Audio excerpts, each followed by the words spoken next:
Nearly a century after the end of the Civil War and the dawn of Reconstruction, African Americans still found themselves fighting for their basic rights as citizens. The modern civil rights movement in the mid-20th century finally secured them. Most historians actually date the start of the formal civil rights movement to Brown versus Board of Education. Brown really stokes the fervor of the nation.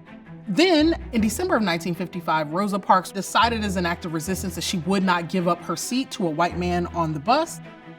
Rosa Parks' deliberate act of resistance led to a bus boycott that thrust into the limelight a young preacher with a PhD.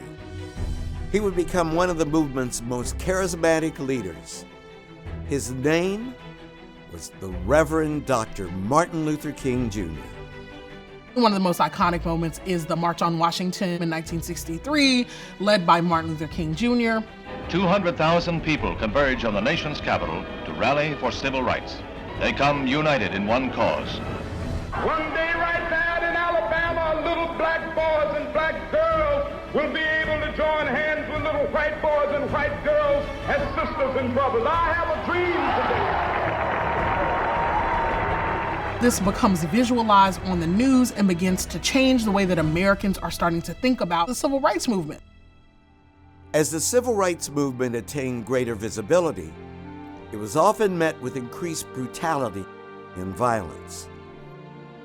Yet in the midst of so much sacrifice and heartbreak, the work of civil rights activists began to bear fruit. In 1964, President Lyndon Johnson signs the Civil Rights Act of '64, and that's designed to desegregate businesses and government employment. And then in 1965, President Johnson signs the Voting Rights Act of '65. The passage of the Voting Rights Act was a monumental victory for African Americans. Tragically, just 3 years after it was passed, Dr. King would be assassinated. Many feel looking back that the movement died that day. But in fact, the movement took on new forms and continued. And it must continue today as important victories such as the Voting Rights Act are under attack. Until we deal with the fact that the backlash is often made possible not just by the other side growing in power, but by those who claim to care about equality losing their own resolve, there will be moments of this cycle happening over and over again.